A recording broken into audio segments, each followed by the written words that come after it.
Buenos días, ¿cómo están? Bienvenidos, bienvenidas. ¿Me escuchan? Sí.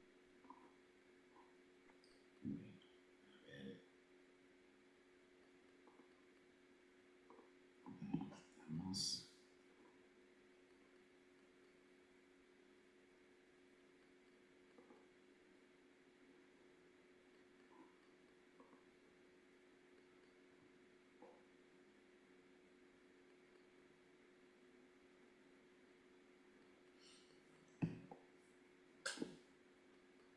Buen día, María Rosa, es a la que veo.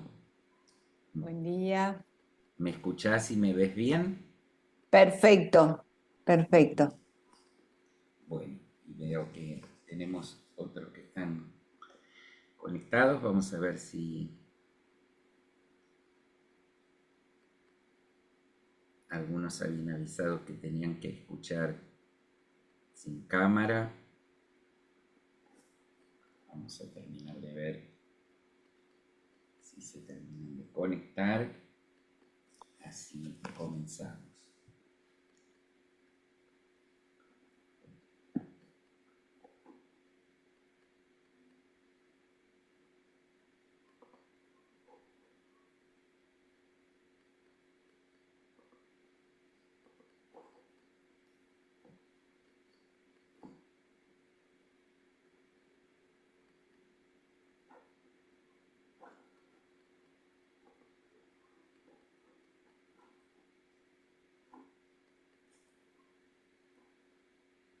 El resto de los que están conectados nos están escuchando.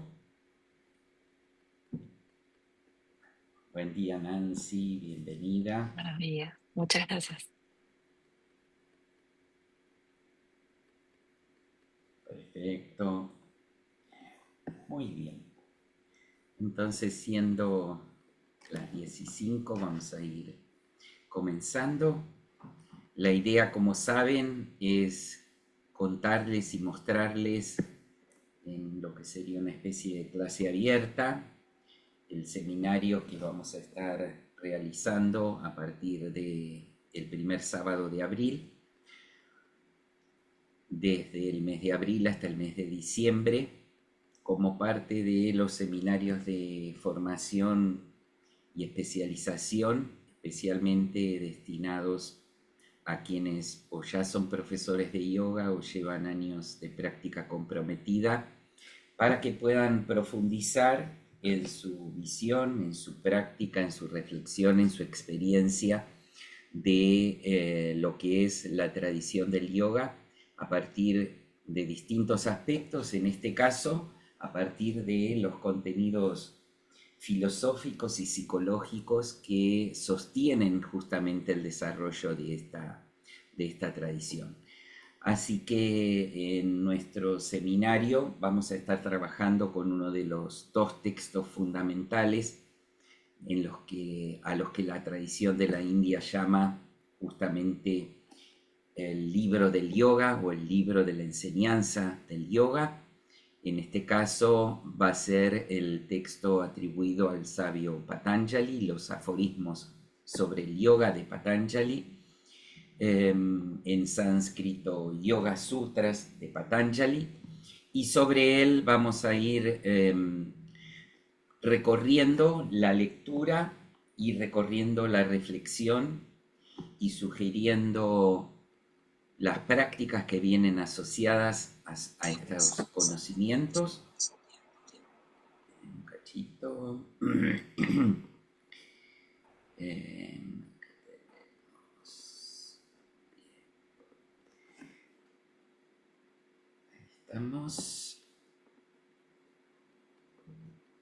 Sobre eso vamos a ir entonces desarrollando el trabajo de lectura, reflexión y práctica de los distintos contenidos que tiene justamente esta enseñanza. Bien, bienvenida entonces Luciana también, ahí la vemos. Vamos a...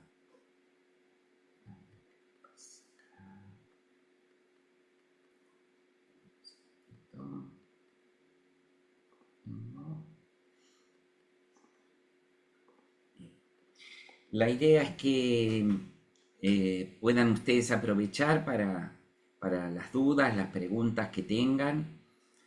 En el momento somos pocos, así que la idea es que en el momento en que tengan la necesidad de que les aclare algo, me dicen o que mencione algo que no saben de qué se trata. Escriben la pregunta en el chat y yo veo si es el momento, la respondemos ahí en ese instante y si no, lo hacemos al terminar. Bien, entonces tenemos aquí, vamos, ahí están viendo la presentación. ¿Sí? Perfecto. Muy bien. Vamos a comenzar primero, como es tradicional,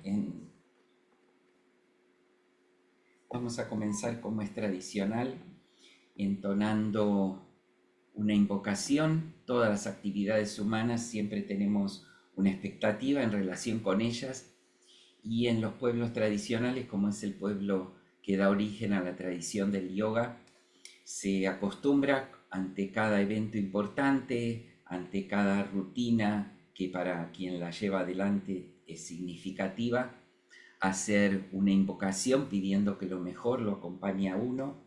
En este caso es frecuente en las clases donde uno se dedica a leer y reflexionar sobre estos textos, invocar a través de uno de los que se llaman Shanti mantras, porque terminan justamente con un triple canto de la palabra Shanti, que quiere decir plenitud, paz, entendida no como la ausencia de conflicto, sino justamente como la completura, la felicidad que tiene aquel que está abocado a realizar algo que lo compromete, que le trae bienestar. Y es uno de los 4 Shanti mantras clásicos que aparecen en la tradición védica. Es el que suele acompañar justamente el proceso del aprendizaje, porque invoca hacia la divinidad, independientemente de cómo cada uno la conciba, la protección, el poder entrar en contacto con lo verdadero, el poder tener claridad para poder comprender lo que se está estudiando, y el que no haya conflictos entre quienes estudian, para que justamente la enseñanza que esta tradición viene transmitiendo pueda llegarles a todos. Está en la pantalla por si alguien lo conoce y lo quiere cantar en forma personal. Yo lo voy a cantar tanto en sánscrito como en español.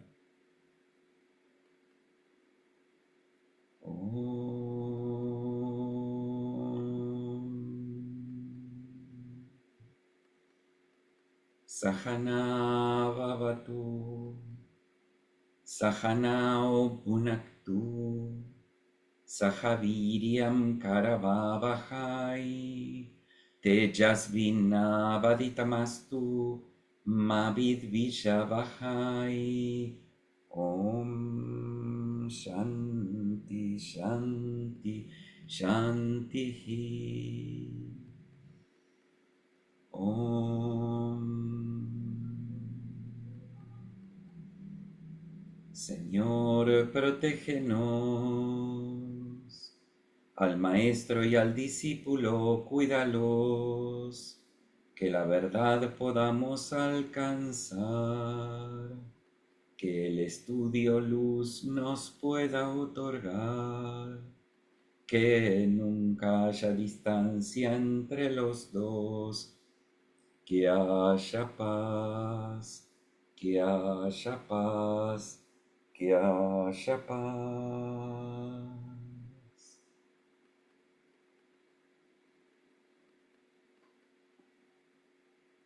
Muy bien. Ahí estamos entonces.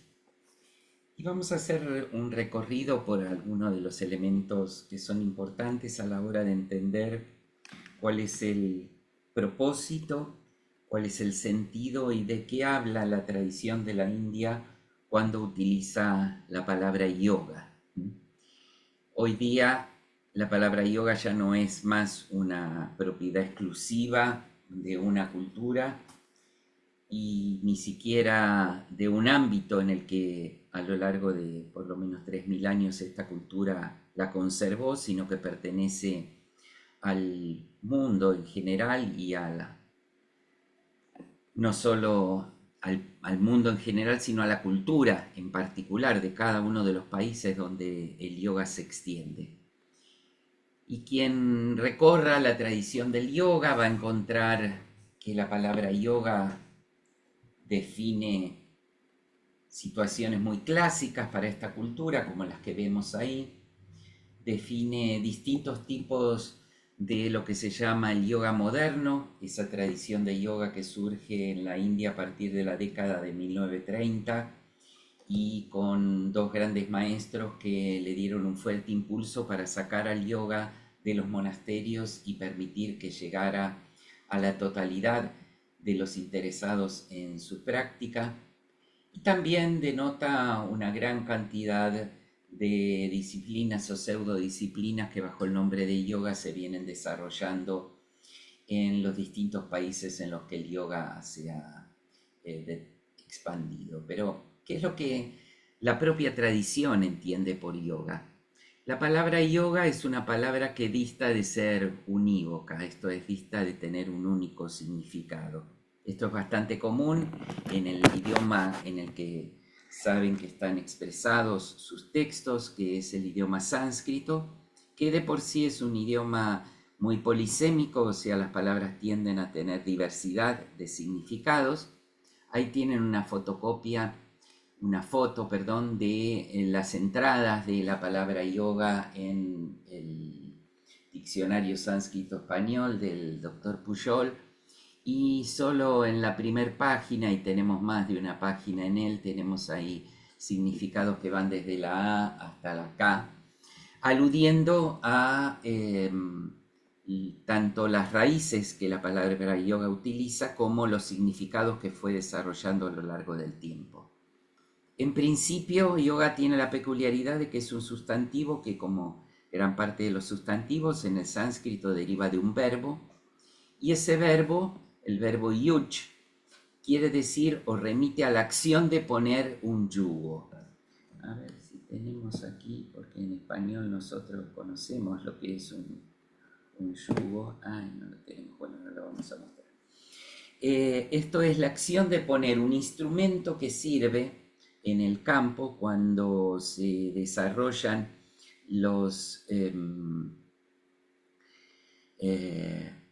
cuando se arma una carreta con más de un buey y hace falta a esta carreta hacer que estos bueyes puedan tirar apropiadamente la misma, hace falta un instrumento que haga que los dos tiren hacia el mismo lado.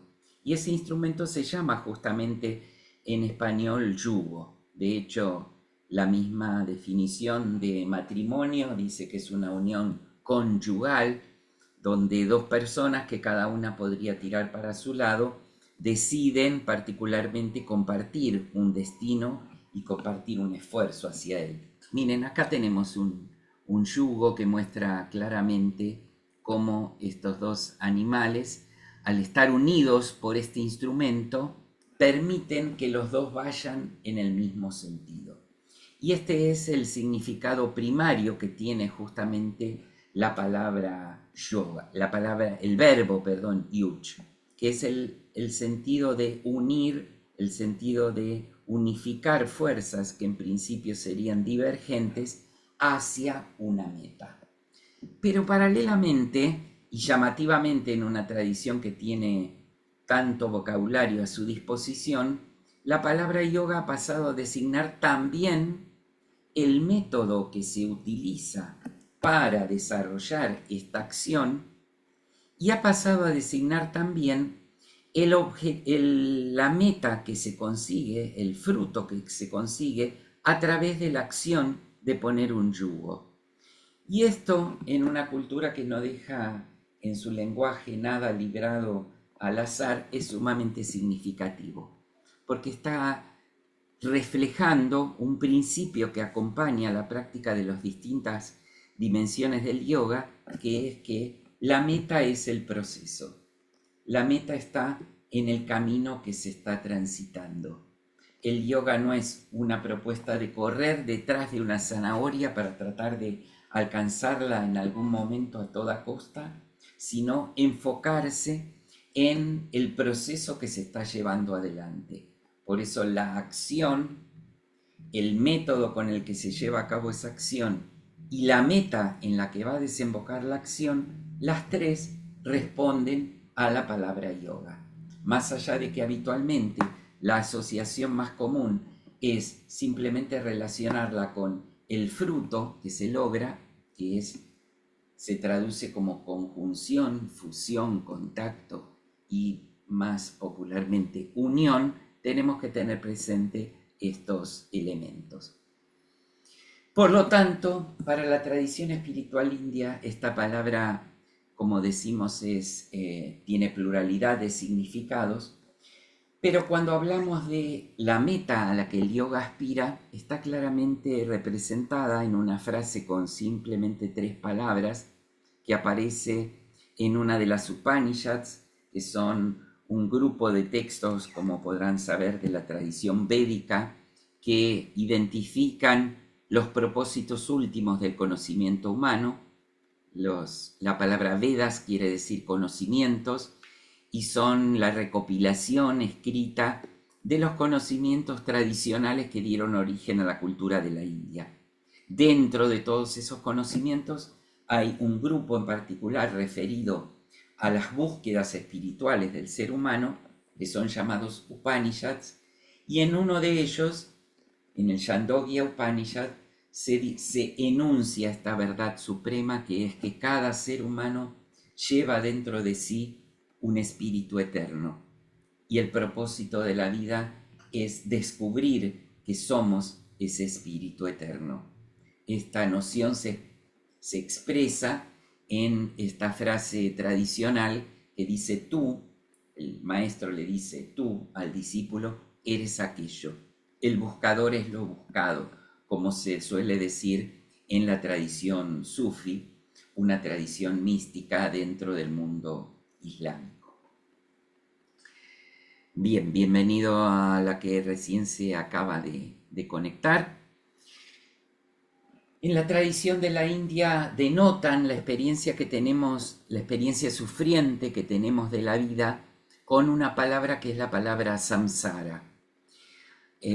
Un célebre personaje de la tradición india, que finalmente dejó de pertenecer a la tradición hindú, pero que en el caso de Patanjali, justamente una de sus grandes riquezas es que cuando escribe esta obra, lo hace a manera de síntesis de toda la práctica, de toda la teoría y la práctica espiritual que en su época la India desarrollaba, y eso une no solo al mundo que podríamos llamar específicamente hindú, sino une también al mundo budista, al mundo jaina, y subterráneamente desde ya a las distintas tradiciones que cada uno de estos 3 grandes mundos desarrolla. Y en todos ellos, la experiencia sufriente del mundo es llamada samsara, esto es aquello que viene acompañado de sufrimiento o daño. En el caso de Siddhartha Gautama, quien luego sería llamado por la historia el Buda, es su diagnóstico inicial. La experiencia de la vida es dolorosa porque perdemos aquellas cosas con las que querríamos seguir viviendo, aquellas personas con las que querríamos seguir conviviendo. Estamos forzados a compartir la vida con aquellas dimensiones o aquellas personas con las que no querríamos. Sufrimos porque envejecemos, sufrimos porque enfermamos. Esto es el primer diagnóstico que realiza este médico. Esto es algo muy propio también de la tradición de la India, justamente el utilizar, a ver si lo tenemos aquí, perdón, esto es lo que estamos viendo. Nosotros les quiero mostrar este criterio tan común en la tradición de India, que es el criterio del médico que observa a su paciente. Aquí lo tenemos, así que vamos a compartirlo nuevamente. En todo el mundo índico, en el mundo típicamente hindú, normalmente en el lenguaje cotidiano asociamos hindú como proveniente de la India, pero en realidad la palabra hindú, propiamente hablando, denota aquello que viene de la India y participa de la tradición del así llamado hinduismo. Pero hay otras tradiciones que también provienen de la India, como es el budismo, como es el jainismo, más modernamente el sijismo, o más antiguamente la tradición parsi, pero todas ellas comparten ciertos elementos propios de todo este mundo cultural. Y uno de ellos es el método de diagnóstico de un médico. Un médico procede ante un enfermo tratando de responder estas 4 preguntas. ¿Qué síntomas tiene el paciente? Una vez que reconoce los síntomas, trata de indagar cuál es la causa que puede estar produciéndolos. Una vez que determine esta causa, necesita saber por su propia experiencia si esta causa se puede extinguir o extirpar para poder proceder a la curación, y en ese caso, si la respuesta es afirmativa, cuál es la terapia que permitirá justamente proceder a curar. Esto aparece en la vida de este personaje llamado Siddhartha Gautama, que da lugar luego al budismo o a la tradición budista, y a partir de que el síntoma que este ser reconoce como propio de la existencia, como propio de nuestra vida cotidiana, hoy día en el idioma hindi, que es el idioma popular de la India,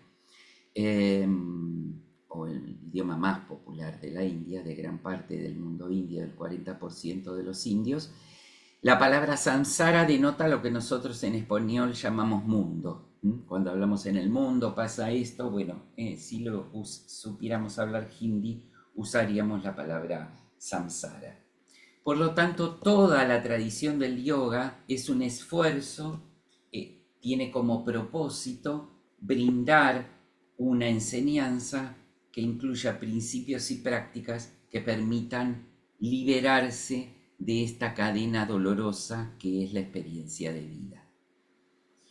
Y de esta manera, entonces, justamente la fundadora de la Fundación Hastinapura, en el primer libro que escribió en el año que editó en el año 79, enuncia que todo el propósito en última instancia, todo camino de búsqueda de la sabiduría, la filosofía justamente es la aspiración que los seres humanos tenemos a la sabiduría, busca llevarnos desde este mundo del sufrimiento al mundo de la curación.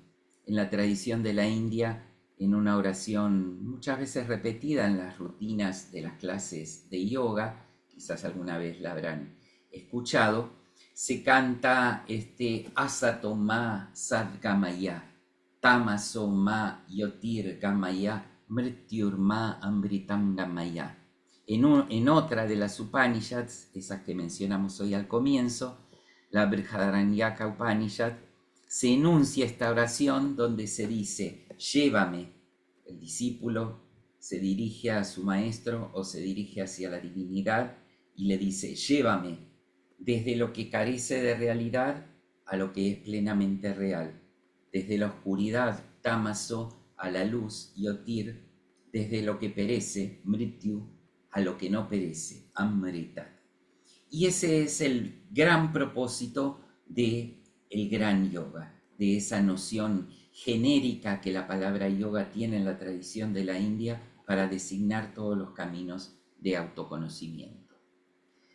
Nosotros, sin embargo, conocemos el fenómeno transcultural y moderno del yoga en el que cualquier persona en casi cualquier ciudad del mundo solo le hace falta recorrer unas pocas cuadras de su ciudad para encontrarse con un lugar en donde, o con una persona que se dedique a la enseñanza del yoga.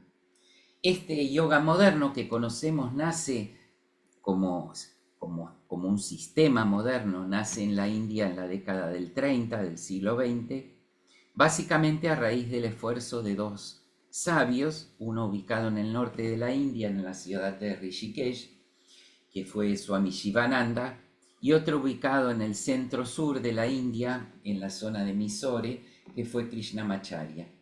Cada uno de estos dos sabios, que estaban plenamente involucrados con la tradición espiritual de la India, buscaron ver cómo hacer para que estas tradiciones pudieran llegar a quienes no vivían como Swami Shivananda dentro de un ashram, sino que pertenecían a la gran comunidad.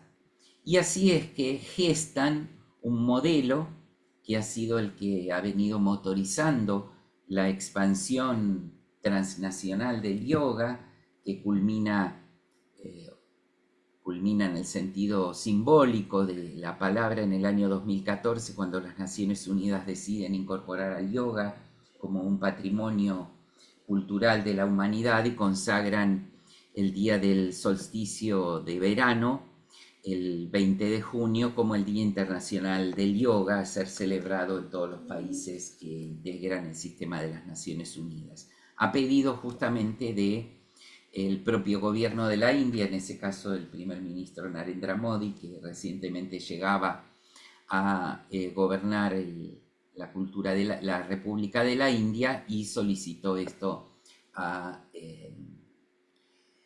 las Naciones Unidas.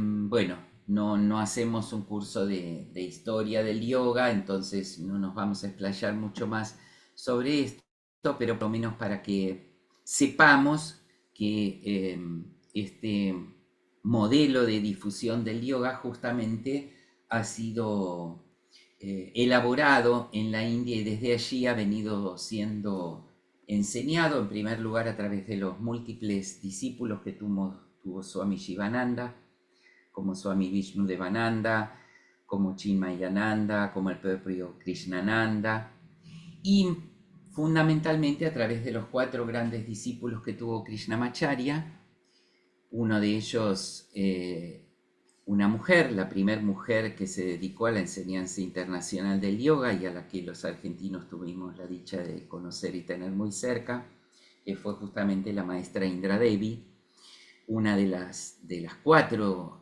discípulos de Krishnamacharya. Tuvo que luchar mucho para ser admitida y mostrar esa decisión que tienen los discípulos que quieren realmente aprender la verdad, para que finalmente Krishnamacharya no solo la aceptara, sino que la bendijera como una de las grandes maestras del yoga. Y los otros 3 fueron, bueno, el célebre Iyengar, que era el yerno de Krishnamacharya, y que concebiría una de las grandes tradiciones del yoga moderno. Luego también Patabi Jois, el fundador del Ashtanga Yoga, ese yoga de tanta exigencia física que Krishnamacharya le encomendó para practicar con los jóvenes más diestros que tenía justamente en el Yoga Sala de Mysore. Y por último el propio hijo de Krishnamacharya, de Sikachar, que creó una de las formas del Vinyasa Yoga. ¿Qué nos dice la historia? La historia tenemos 2 hitos fundamentales para rastrear de dónde viene esto que llamamos yoga y por lo tanto poder ubicar a Patanjali. En primer lugar, estas imágenes que ustedes ven aquí a la izquierda, están viendo, ¿no? En la presentación ven que hay 2 imágenes que pertenecen a 2 pequeños sellos, más o menos como de 10-12 centímetros de lado, que fueron encontrados en las ruinas que se han descubierto de una cultura sumamente desarrollada que alcanzó su esplendor en la India hace 4.500 años, en el año 2500 a.C., la llamada cultura del Indo-Sarasvati, las ciudades de Mohenjo-Daro y Harappa, que se pueden visitar hoy día pero están dentro de Pakistán, y que son la primera evidencia arqueológica de personas que están haciendo algo que hoy día hasta lo podríamos reconocer por las bandas y asanas que practican. Parecería que están practicando justamente Mula Bandhasana, una de las prácticas tradicionales del Hatha Yoga. No podemos explicar qué sabía esta cultura porque su lenguaje no ha podido ser descifrado. No había otras culturas con lenguajes conocidos que estuvieran en relación con la cultura del Indo-Sarasvati, con lo cual, a pesar de que se conservan vestigios de escritura, no sabemos qué es lo que dicen. Sí llama la atención en el sello de arriba, muchos lo han relacionado con una de las formas del dios Shiva, la forma llamada Pasupati, que es el rey de las criaturas, porque justamente primero lleva unos cuernos que aparecen muchas veces en las imágenes de Shiva, a veces denotando su asociación con un animal y otras veces denotando la presencia de la luna, y muchos animales que están a su alrededor. Por eso a veces este sello se lo presenta como forma antecedente de la imagen de Shiva, el señor de las criaturas. Por eso, independientemente de que sepamos qué hacían, no hay duda aquí que tenemos seres que se sentaban a meditar en una forma en que la tradición luego la ha repetido durante los siguientes 4000 y tantos años, y por lo tanto constituyen la evidencia arqueológica más antigua de que tradiciones relacionadas con lo que nosotros llamamos el yoga se hallan presentes hoy día se hallaban presentes en ese momento en esta cultura. En segundo lugar, la primera evidencia histórica que tenemos, sepan que en la ciencia de la historia se habla de la transición de la prehistoria a la historia cuando aparecen las fuentes escritas. En este caso, estamos hablando de las escrituras llamadas Upanishads, que aproximadamente se las tiende a ubicar, al menos la academia que estudia con el criterio historiográfico occidental, se la tiende a ubicar en el año 800 a.C., y también las evidencias de la vida del personaje llamado el Buda en el año 600 a.C. muestran definiciones, las primeras definiciones de lo que es yoga. Una de ellas aparece claramente en la Katha Upanishad, una de las Upanishads más antiguas, que justamente dice que el yoga es la habilidad de saber dirigir la propia mente del ser humano. Con lo cual está reflejando que tanto a nivel de conocimiento como a nivel de práctica, hace 2000 y tantos años esta cultura estaba embarcada en una intensa búsqueda espiritual. En ese contexto es que aparecen los dos textos clásicos que la tradición identifica como fuentes del yoga. El primero, llamado explícitamente Yoga Shastra, o sea, el libro de la enseñanza del yoga, que es el Bhagavad Gita, un texto que aparece dentro de otro gran texto en la tradición de la India, que es el Mahabharata, un texto de 700 versos en los cuales en 18 capítulos explica los distintos alcances de esta gran disciplina espiritual llamada el yoga. Y luego, un segundo texto, del que nos estamos refiriendo hoy en particular, los Yoga Sutras o aforismos de Patanjali, que en su comentario, un comentario tradicionalmente asignado o atribuido al sabio Vyasa, algunos estudiosos dicen que parecería que es el mismo Patanjali el que escribe ese comentario, designa justamente a la obra como el gran yoga o el gran comentario sobre el yoga o la gran exposición del yoga. Y aunque no lo haga, su primer versículo, cuando dice yoga anushasanam, nos está indicando justamente, vamos a abrir el Yoga Sutra, en su primer versículo, nos dice, Atta Yoga Anuyasanam, nos está diciendo aquí o ahora comienza la enseñanza del yoga, por lo tanto está bien explícitamente diciendo que se trata de un texto directamente, una enseñanza reflejada en un texto directamente orientado a introducir a quien se relaciona con él en qué consiste el yoga. En ambos textos se parte del principio, esperen porque llevamos media hora de charla y yo no paro de hablar como un condenado y cómo viene todo lo que están escuchando, quieren hacer alguna pregunta, alguna aclaración, algo que no entendieron de lo que les dije y requiera que aclare un poco más, porque si no vine como una planadora y no les dejé ni mover la lengua. ¿Estamos bien? Estamos ¿Para seguir? perfectos, sumamente interesante. Bueno, muy bien. Lili también, Andrea también, así que vamos entonces a continuar. Ahí. Muy bien.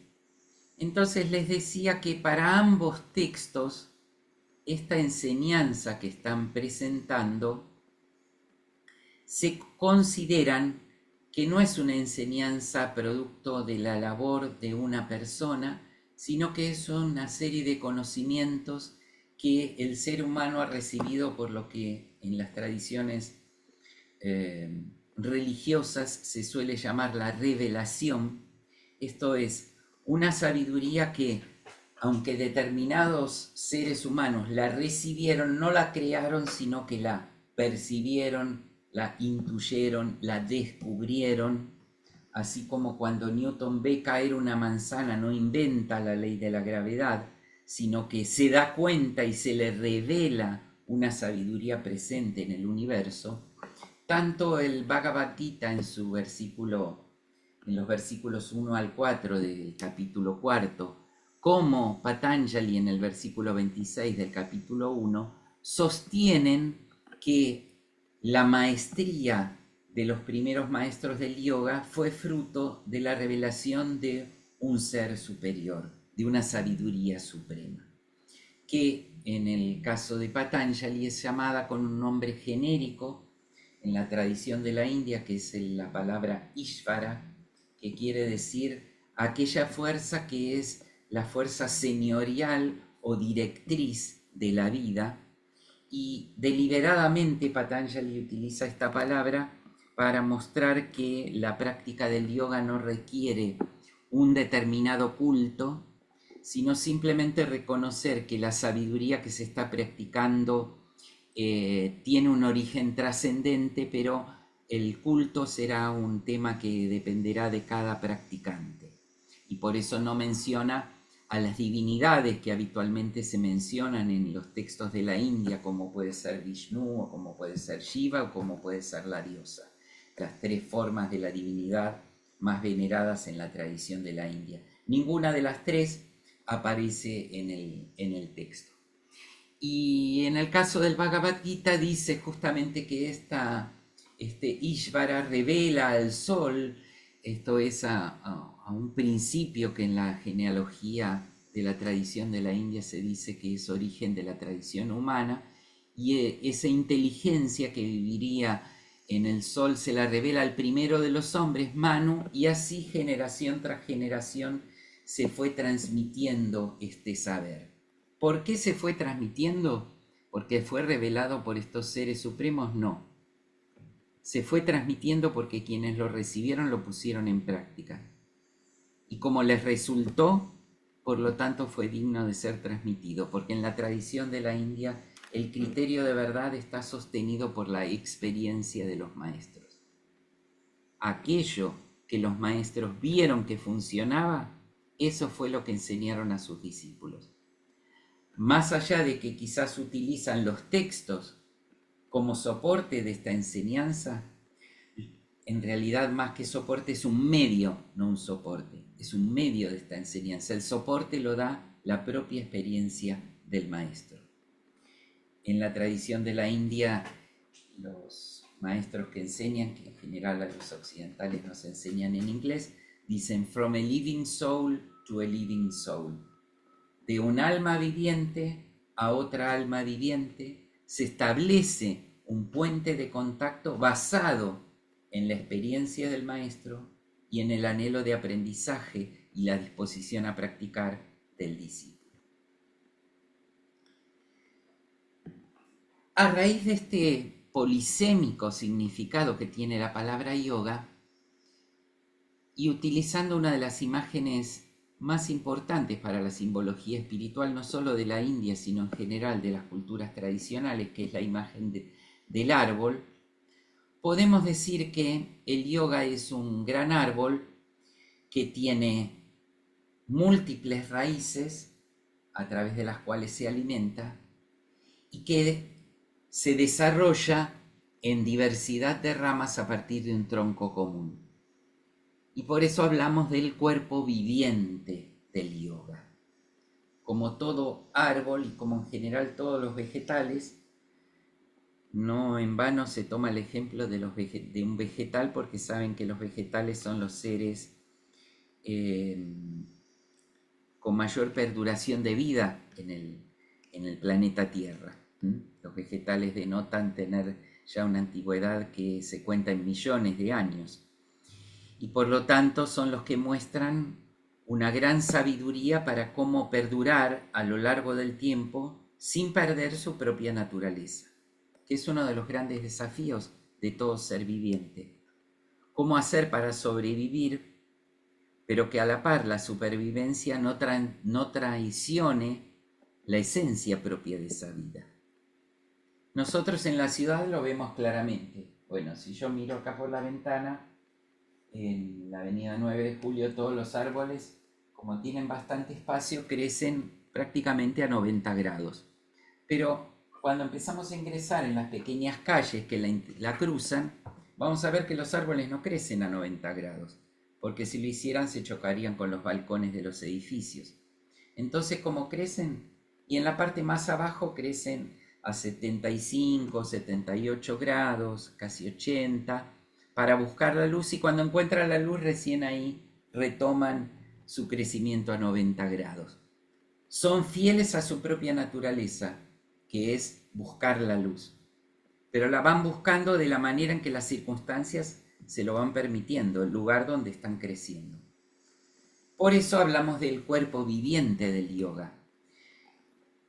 De la misma manera que el secreto del árbol para no morir es permanecer enraizado y hacer que sus raíces en contacto con la tierra se alimenten de los elementos que necesita para seguir siendo un árbol, de la misma manera el yoga, para poder desarrollarse, necesita alimentarse de sus raíces y entonces poder florecer y brindarnos a nosotros los seres humanos los frutos de su desarrollo.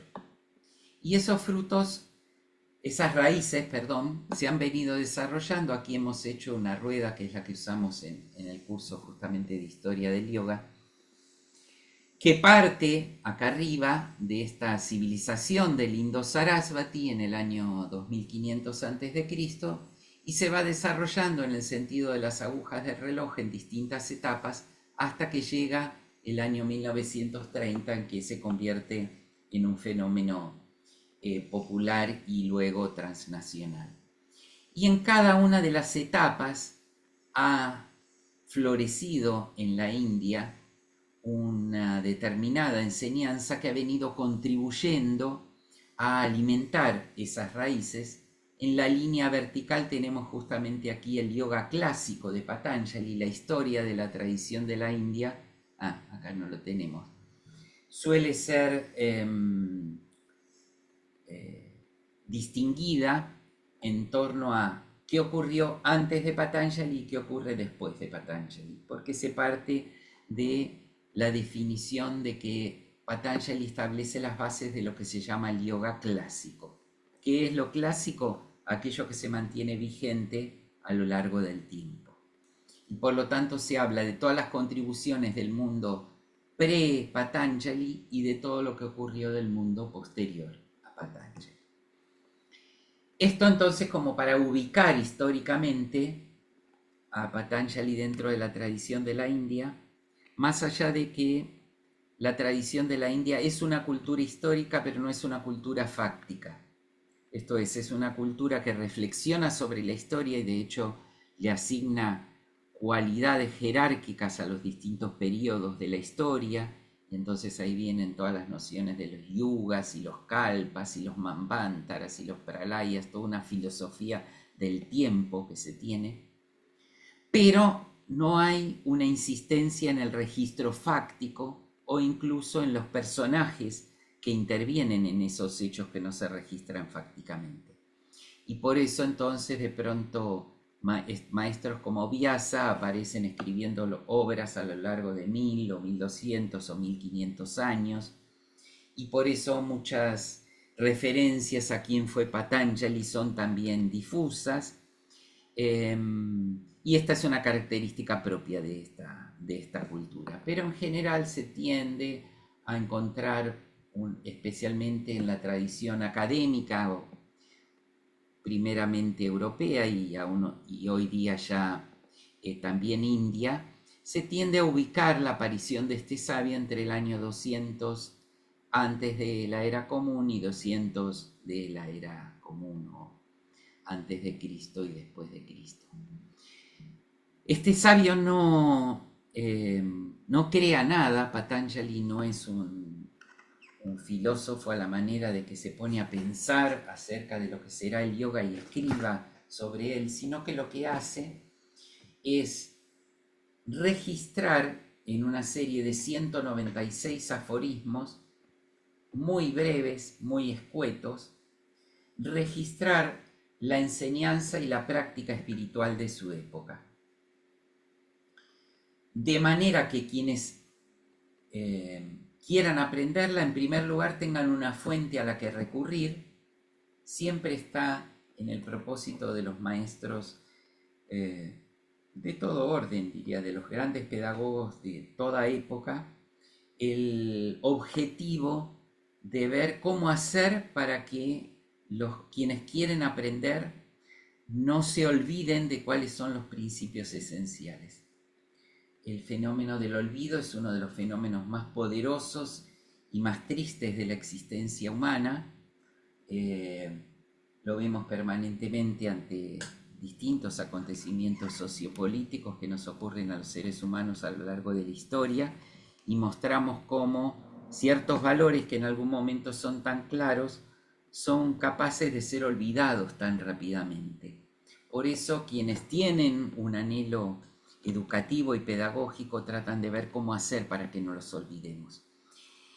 Y en segundo lugar, Patanjali pretende que para esto sean fácilmente memorizables, porque la cultura de la India es una cultura que confía en la memoria como un instrumento de aprendizaje. Entonces concibe estos 196 aforismos, como les digo, en apenas 1200 palabras, logra sintetizar toda la enseñanza y la práctica espiritual de su época, tanto la que proviene del mundo explícitamente hindú, como también fuertemente influida esa práctica por la tradición budista, que se encontraba todavía plenamente en pleno desarrollo en la India, y por la tradición jaina también. Nosotros en el posgrado, como criterio, por lo tanto, lo que vamos a hacer es tener 3 objetivos centrales. Tratar de mostrarles cuál es el conocimiento que está presente en estas enseñanzas, cuál es la práctica que le viene asociada, lo que en la tradición de la India se llama sadhana, y claridad en los contenidos pedagógicos, porque en general suele ocurrir que en estos posgrados quienes asisten son instructores, ya sea de hatha yoga, de meditación, darles elementos para imbricar todos los principios filosóficos en las prácticas que transmiten. porque esto es lo que va a permitir que tanto quien lo hace como quienes aprenden con ustedes puedan descubrir que hay mucho más yoga en el yoga que conocen. Esto es, el yoga empieza desde el cuerpo y se vale de la respiración, pero estos son lugares de comienzo, no son lugares finales. Estos son barcas, instrumentos, vehículos que permitirán al practicante, a través de ellos, llegar a esa meta del autoconocimiento, del descubrimiento de que somos un ser esencialmente espiritual. Ese es el propósito del yoga, no solo el propósito original, sino el propósito de todo yoga que se conecta con los orígenes. Los orígenes no están en el pasado, los orígenes están en la raíz del árbol. Permanecer conectado con la raíz es estar en sintonía con el propósito de ese ser viviente. Para concretar estos tres objetivos, que los tienen ahí enunciados también como con sus palabras en sánscrito, lamentablemente siempre estos textos vienen con el sánscrito, y digo lamentablemente porque es un idioma que no dominamos. Por lo tanto, siempre presentamos primero los conceptos y después hacemos mención cuál es el término sánscrito que le corresponde, para que puedan justamente asociar ambos elementos. ¿Cuál es el método que vamos a utilizar? En primer lugar, el contacto con las fuentes. Las fuentes en el caso de Patanjali no solo son los Yoga Sutras, o sea, los aforismos, sino que necesariamente debemos recurrir a los comentarios tradicionales, porque los aforismos son muy escuetos. De hecho, en la tradición, en la cultura de la India, nunca se edita el Yoga Sutra de Patanjali aisladamente. Siempre viene por lo menos con el comentario clásico de Vyasa, el comentario más antiguo. Algunos incluso dicen que habría sido el propio Patanjali el que lo escribió, que desarrolla los contenidos o las nociones supuestas que Patanjali da por supuesto a quien se relaciona con sus aforismos, porque estos aforismos están destinados a practicantes. En el Sutra 2, donde Patanjali define qué es el yoga y dice que el yoga es el arte de poder aprender a aquietar los movimientos de la mente, la palabra aquietar o nirodha, aquietar, suprimir, absorber, distintas maneras de traducirla, es uno de los 5 estados que la psicología tradicional de la India atribuye a la mente humana. Pero Patanjali no los menciona, porque los da por supuestos. Sin embargo, en el comentario del Sutra 1, Vyasa los menciona y es fundamental conocerlos para saber a qué se refiere con ese 5º estado de la mente y cómo los seres humanos podemos ir transitando los 4 estadios anteriores. Entonces la fuente va a ser los sutras y los comentarios tradicionales, primariamente el de Vyasa y luego los 5 o 6 comentarios más tradicionales que hay, más algunos comentarios modernos que desde ya nos son muy útiles para nosotros los seres humanos del siglo XXI. El segundo método es el tema de la dedicación a la práctica. Por eso incluso fue que cambiamos, tradicionalmente yo hacía este posgrado un sábado por mes, 4 horas, y preferí pasarlo a hacerlo 2 sábados por mes en menos horas, pero para poder hacer un seguimiento más cercano a cómo cada uno va trabajando con los elementos que nosotros vamos dando. Y lo hacemos a través de el vínculo que hemos mantenido con la sabiduría tradicional, porque la hemos recibido de nuestra maestra, de la fundadora de la Fundación Hastinapura, que a su vez lo recibió en contacto con la tradición viviente de la India, porque creemos que esta sabiduría se sigue transmitiendo justamente en forma personal, de persona a persona, en el contacto con lo vivencial. Por eso incluso a fin de año hacemos justamente un encuentro vivencial en el centro de yoga para poder tener esta relación más directa. Fíjense acá, por ejemplo, tienen fotos de algunos de los primeros sutras del segundo capítulo de Patanjali, Los circulitos que ustedes ven acá en azul son los aforismos. Y todas las otras letras, que no las vemos como letras si no conocemos el sánscrito, pero son los escritos del comentario, para que vean, bueno, como son pocas palabras el aforismo y hacen falta muchas palabras para poder desarrollarlo. Patanjali nos presenta en sus aforismos, en primer lugar, la enseñanza de Patanjali tradicionalmente se la llama con el nombre de Darshana. Darshana en la India es el nombre que se le da a lo que nosotros llamaríamos filosofía. La palabra Darshana en realidad quiere decir ver, visión. Y lo primero que presenta Patanjali entonces es una visión de la vida.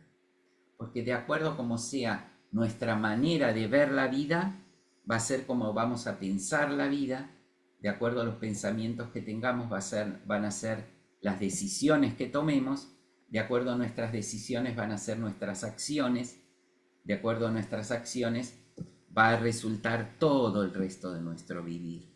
Entonces todo empieza siempre en una manera de ver la vida. Si yo veo la vida como un intercambio comercial, desarrollo un tipo de relación con la vida. Y entonces doy en la medida que me den. Recibo en la medida en que doy.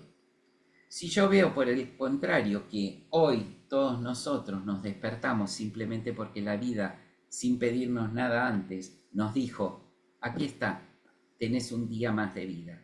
Y la concibo como una gracia que se me ha entregado, como un don que he recibido y tengo que ver qué hago con ese don, evidentemente voy a desarrollar otra estrategia de vida. De acuerdo a la mirada, será el pensamiento, serán las decisiones, serán las acciones. Por eso es llamada, van a encontrar muchas veces que se habla del yoga darshana para la enseñanza de Patanjali.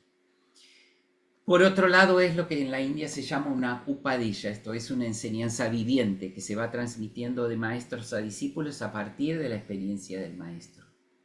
Y por último, tiene el propósito de la realización espiritual. Un ejemplo muy claro de cómo funciona esta enseñanza es la famosa carrera de postas en el atletismo. Hay un testimonio, que es ese que ustedes ven ahí en la mano de los atletas. De hecho, en la tradición de la India las enseñanzas se las llaman testimonios. Son el primer punto de partida de todo aprendizaje, los testimonios de los sabios. El segundo punto va a ser la reflexión que hace el maestro y la reflexión que hace el discípulo sobre el testimonio de los sabios. Y el tercer punto, que es el punto central, lo explicamos al comienzo, va a ser la experiencia. El criterio de verdad no deriva ni del testimonio ni de la reflexión, sino que deriva de la experiencia. La tradición de la India conservará lo que la experiencia mostró que funcionaba, y por eso a veces no recuerda quién lo escribió o lo atribuye a nombres genéricos, porque dice, si funciona, lo importante es que funcione y lo transmitamos. Y si no funciona, tampoco recuerdo quién lo hizo, porque no me voy a dedicar a transmitirlo. Esa es una manera que hay tanto en la sabiduría espiritual como en la práctica artística en el arte clásico de la India.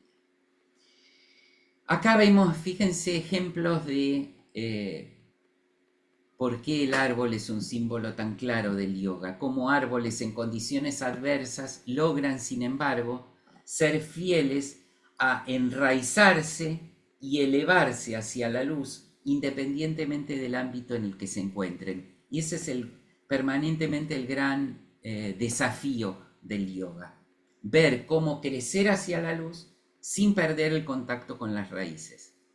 Si porque vivimos a velocidad muy grande y nos falta tiempo, decidimos, como hace unos años compartió un grupo de instructores, decidimos quitarle a la práctica de Hatha Yoga la relajación final, para poder tener más tiempo para hacer ejercicios, bueno, estamos cortando el contacto con las raíces.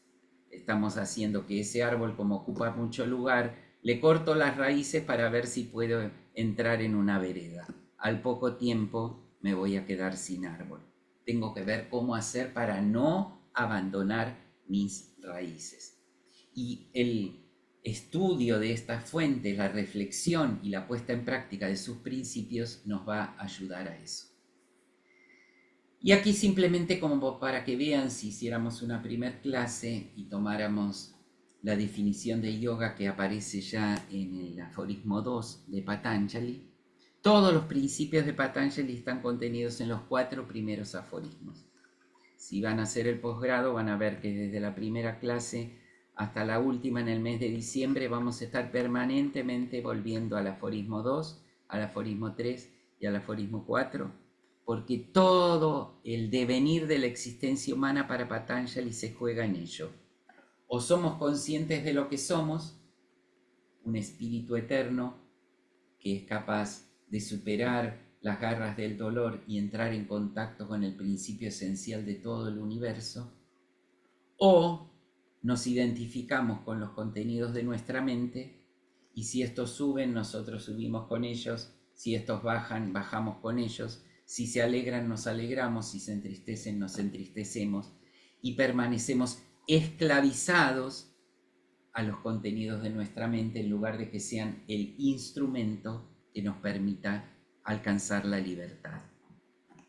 En el Sutra 3 se enuncia la libertad de vivir en sintonía con la propia naturaleza, lo que define nuestra identidad. En el Sutra 4 nos dice Patanjali, cuando esto no ocurre, somos esclavos de los contenidos de nuestra mente. Y ese es el gran propósito del yoga, que los instrumentos de nuestro cuerpo físico, de nuestro cuerpo energético, de nuestro cuerpo psíquico y de nuestro cuerpo intelectual se conviertan en instrumentos y sirvan como un vehículo, como el famoso carro que se utiliza en las Upanishads, para que podamos trasladarnos desde donde estamos hacia esa meta de lo que es más real, como dice el Asato, de lo que es luminoso, de lo que es eterno. Y bueno, y después ya entraríamos en contacto con los distintos contenidos. Estos son los 5 estados de la mente que yo les mencionaba, que Patanjali no lo menciona porque Patanjali dice que aparece el yoga cuando la mente entra en algo que en sánscrito se llama nirodha, que sería cesación, absorción, aquietamiento, y ese estado mental que se llama nirodha es en realidad uno de los 5 estados que se explica en el comentario, en los que habitualmente transita nuestra mente. En el curso los tenemos identificados con 3 animales.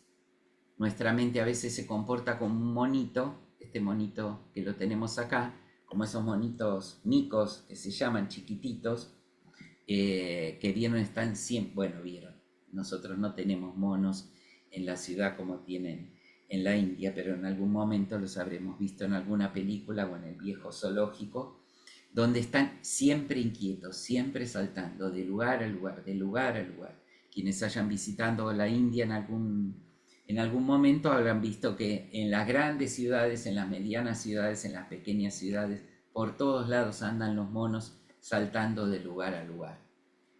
Cuando nuestra mente no está saltando como un mono, la pobre está quieta como un asno que no hay nada que la mueva. Ese burro que se planta y no sale de ahí y no hay manera de poder moverlo.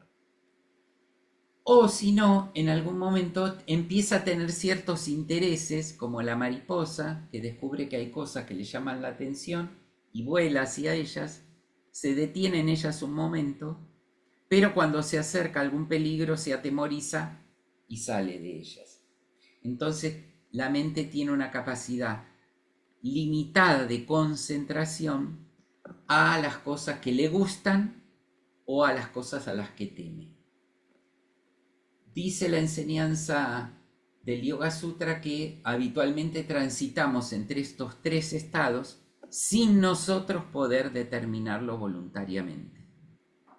Simplemente son estados que ocurren por sí mismos y así como ocurren nos llevan a nosotros hacia ese lugar.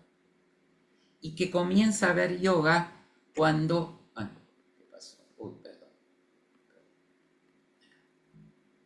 que comienza a ver yoga cuando nosotros aprendemos a hacer foco voluntariamente con nuestro ser en un objeto. Y por eso aparece aquí como ejemplo de la mente concentrada, la que practica, por ejemplo, Tratak o concentración en una vela. La concentración en el caso del yoga no es simplemente un ejercicio mental, es una disposición existencial donde decidimos focalizar todas nuestras energías en torno a un centro. Estar concentrado quiere decir empezar a tener un centro.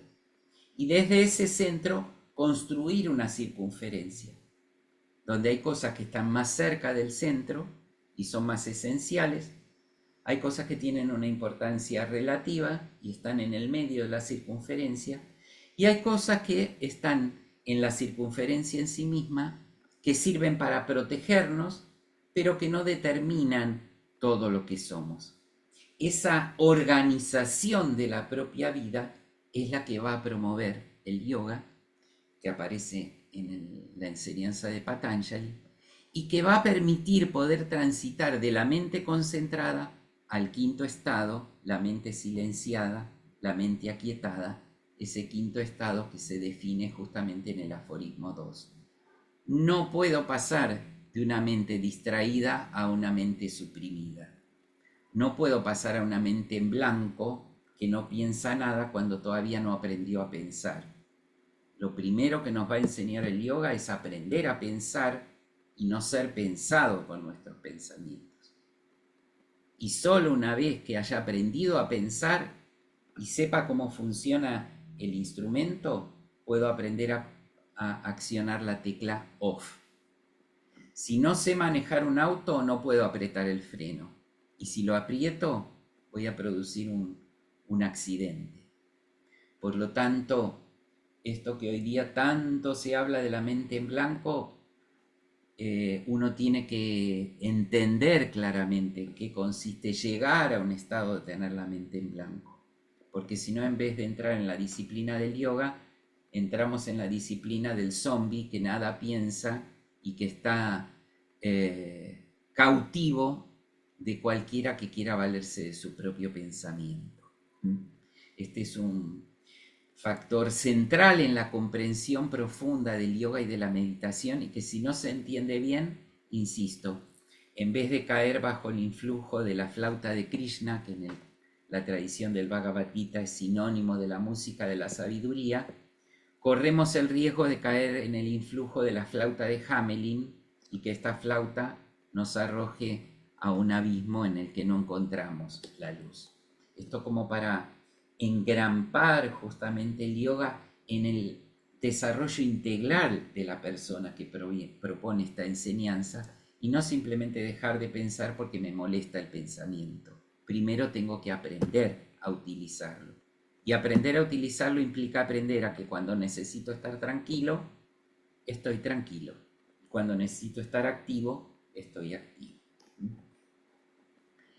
Bueno, esta es una pequeña muestra, presentación de cómo puede ser una clase de las del posgrado, de las de la lectura y reflexión sobre la enseñanza de Patanjali.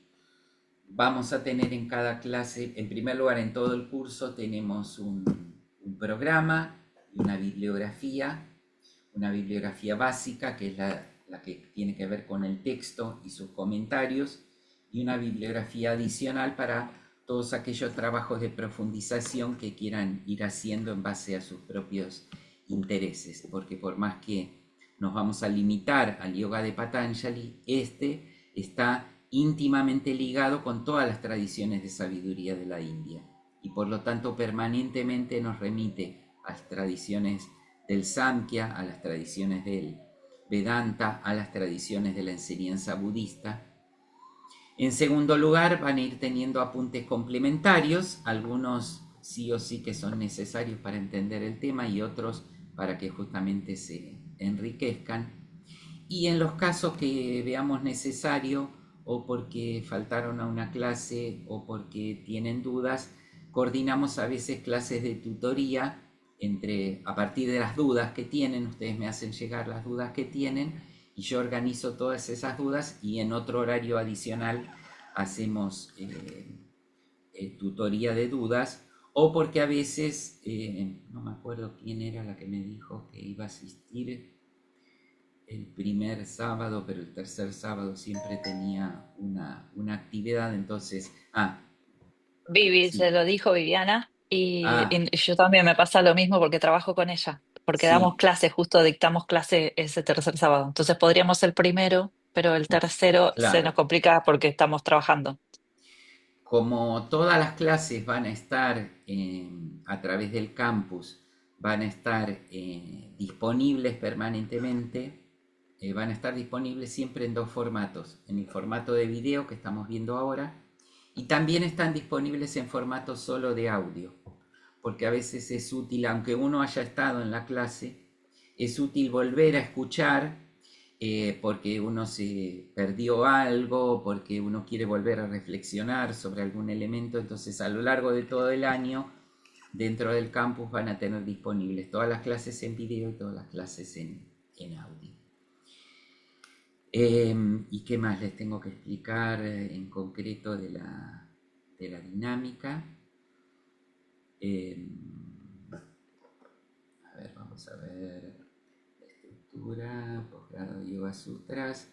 Tenemos los apuntes, tenemos la bibliografía. En algunos casos que hay cierta bibliografía que no está disponible porque está agotada, van a ver que van a tener esa bibliografía en formato digital en el aula.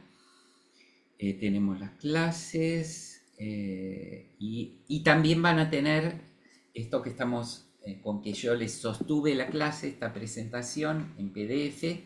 Siempre después de cada clase van a tener los PDF disponibles para que los puedan volver a repasar.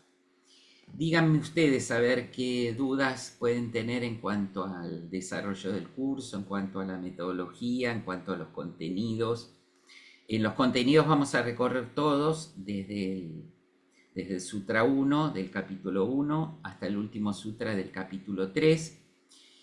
El capítulo 4 en general lo que hace es complementar algunos temas, por lo tanto el capítulo 4 va a ir apareciendo a lo largo del desarrollo. Cuando habla de karma, el capítulo 1, vamos a traer los versículos del capítulo 3, de 4.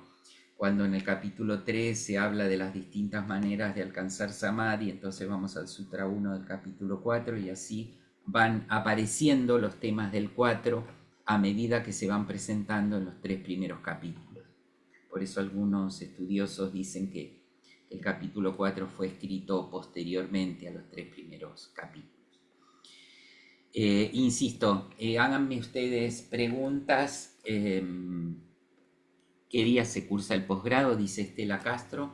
El primer y tercer sábado de cada mes, de 9 a 11:15. Ese es el horario de cursada. ¿Qué otras preguntas tienen? ¿Los que están con cámara o los que están simplemente escuchando y escriben en el chat?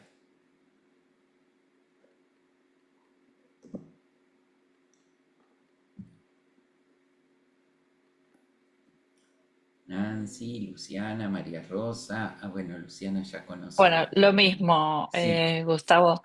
Sí, o sea, eso no afectaría, entonces nosotros podríamos verlo después, posteriormente, a través de los videos y seguir manejándonos. Y en caso que nos sí, surjan preguntas, lo sí, manejamos de manera particular. No hay sí. problema en eso. Igual, Perfecto.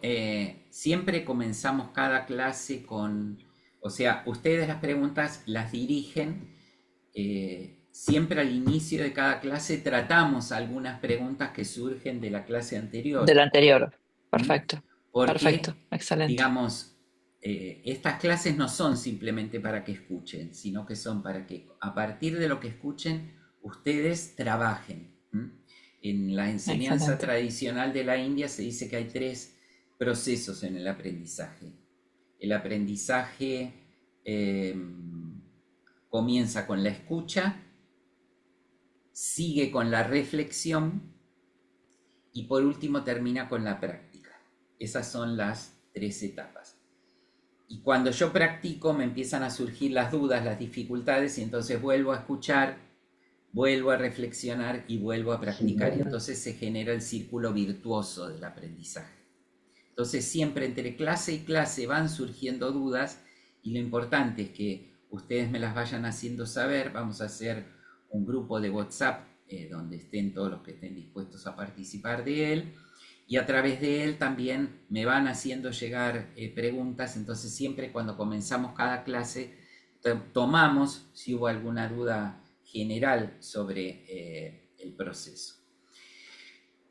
Vamos a ir porque tenemos acá varias preguntas en el chat. Buenos días. Después de cada unidad hay algún trabajo práctico. Yo les voy a dar básicamente dos trabajos prácticos a lo largo del año para que ustedes hagan y para que yo les haga una devolución.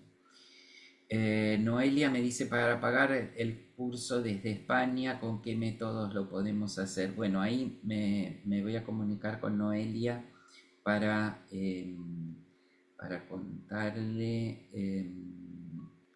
Noelia, si me podés después en el mismo chat, si me querés dirigir a mí en privado o un WhatsApp o un mail, si es que no lo tengo, porque con algunos ya me comuniqué por mail. No sé si en tu caso te llegó el programa por mail. Bien, entonces ya tenés mi mail. Entonces mandame un mail, yo te puedo, en principio no tenemos previsto cómo hacerlo, pero como mi hija está viviendo en España, puedo tener manera de que a través de ella lo haga llegar y para no recurrir a estas vías internacionales que son muy caras para una transferencia de un monto que es relativamente bajo el del curso en euros. Entonces podemos hacerlo de esa manera para que te sea más sencillo, Noelia.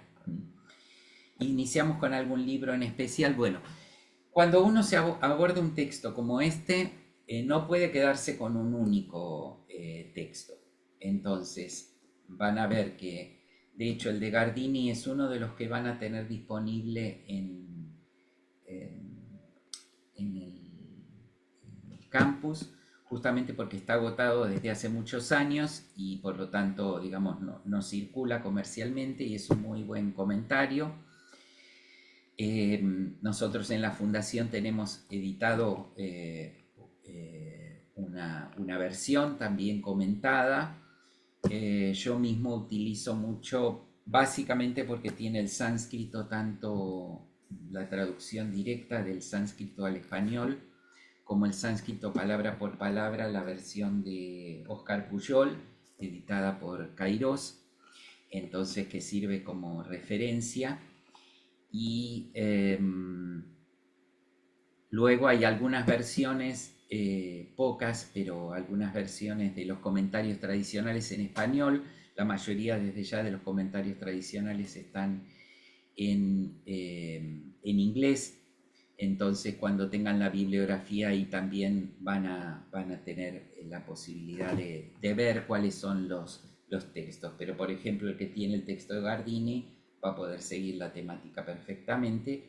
El que tiene el texto de Hastinapura lo va a poder seguir, pero van a ver que no nos limitamos, es muy difícil limitarse a un único texto, justamente por la diversidad de enfoques que tienen los comentarios tradicionales.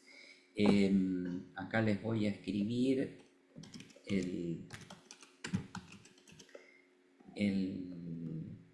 un teléfono y les voy a escribir mi email para que lo tengan o toda duda adicional o cuando quieran concretar la inscripción. Ahí los tienen, el WhatsApp para la inscripción y mi propio mail. Van a ver que todos los materiales, una vez que estén inscriptos, los van a acceder a partir de este año.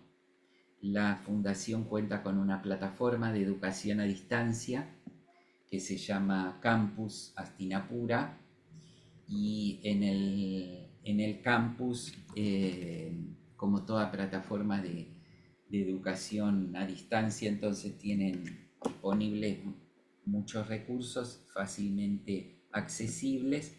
Entonces, una vez que estén inscritos, van a ver que... ¿qué pasó? ¿Por qué esto así? Ahí está. Esa es la dirección del campus y van a ver que a través del campus van a poder manejarse con el acceso a los apuntes, las clases, materiales complementarios, noticias acerca de los diversos posgrados que existen, etc. Esta es una diferencia con cómo lo veníamos haciendo hasta ahora, como cuando lo hizo Luciana. Y a ver qué más. Bueno, dice Vivi que está con ganas de empezar, así que estamos todos con ganas de empezar. Normalmente empezamos justamente en abril porque en marzo comienzan todos los cursos presenciales a partir del 15 de marzo, entonces el 1 de abril ya estamos en condiciones. Hola Cristal, bienvenida ahí desde Costa Rica. ¿Y dónde anda la Qué lindo prole? Anda. escucharte. Ya lo traigo porque más bien yo por la diferencia horaria, perdón que estoy entrando, hola a todos, ¿cómo están? Acá es un poquito más temprano, pensé que era a las 8, pero era a las 7 en hora Mm. Costa Rica, entonces acá estoy sirviendo el desayuno al bebé, pero Ajá. bueno, va a ser partícipe de las clases por acá, así que muy Bueno. contenta de estar, Gustavo, de escucharte. Bienvenida desde Costa Gracias. Rica, Cristal. ¿Alguna otra pregunta que quieran hacer? Los que están con cámara, los que están sin cámara. Las clases en el campus se pueden bajar y tenerlas y escucharlas en cualquier momento. Sí, entiendo que sí. En realidad el campus les va a dirigir a través de un link. ¡Ay, mírenla! Ahí está. Hola, chicos. Hola, Hola, hola, hola, hola. Gustavo. Gustavo lo conoce, pero desde la panza, pues tocamos Sí, por allá por la escuela. sí, Cristal es una eximia artista, violonchelista, además de tantas Sí, otras cosas que hace en la vida, así que ha sido así que chelista en una obra de teatro que hacemos sobre Tagore. Bueno, volviendo del barrio al aula, eh, el campus lo que les da es un link justamente al Drive donde están guardadas las clases y ahí las pueden o consultar permanentemente o bajarlas, no tienen ningún problema. ¿Mm? Esto me preguntaba Stella. Así tengo la lista de ustedes. Ahí está, bien, perfecto. Ahí está todas las que están conectadas. Y propiamente dicho, las que están conectadas, porque parece que el interés por el yoga en esta parte del mundo sigue siendo mayoritariamente femenino. Bienvenida Andrea, creo que te conectaste recién o estabas en Estaba sin cámara. cámara, ahí encendí la Bien, cámara.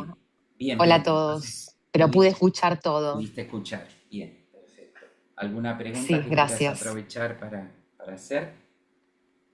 No, no, te había hecho una pregunta respecto del tema de la práctica, por si había que hacer algo presencial o había que seguirlo. O sea, yo hago práctica, pero estoy terminando ahora un profesorado de yoga. eh, ¿Qué implicaba eso, digamos, por el tema de la distancia? Pero bueno, veo que hay gente con mucha más distancia que yo, así Sí, que, no, no. Digamos, la práctica en realidad es un beneficio que damos a los que cursan, que pueden ok, adicionalmente hacer una práctica, ya sea presencial, una práctica de Hatha, ya sea presencial o online. Hay un horario que nosotros tenemos online, que es los días martes. No es obligatoria porque en realidad nosotros vamos a hacer algunas prácticas, pero las prácticas de Patanjali son prácticas de meditación básicamente, así que las vamos a hacer durante las clases, pero quienes cursan los posgrados tienen siempre derecho a hacer también una práctica si lo desean. En este caso no es obligatoria, en otros posgrados sí, porque trabajan directamente con elementos de Hatha. perfecto. Sí, entonces después de que se inscriban yo les voy a mandar los datos justamente de los horarios de las prácticas a las que pueden acceder. Bueno, si no tienen más preguntas, desde ya tenemos todo el mes de marzo para satisfacer alguna duda que puedan tener. Tienen ahí mi email, tienen el WhatsApp al que pueden mandar en concreto las inscripciones y todos los detalles organizativos a su disposición para todo lo que necesiten. Y va a ser un gusto compartir el año con quienes se inscriban, que suele ocurrir esto de que se inscriben todos los años. Tenemos mucha gente de Colombia, de España, bueno, de diversos lugares de Argentina, así que, y ahora sumaremos a Costa Rica dentro de nuestro mapa de llegada. Así que por mi parte nada más, esperen que voy a detener la grabación, porque así lo ven algunos que no podían asistir hoy.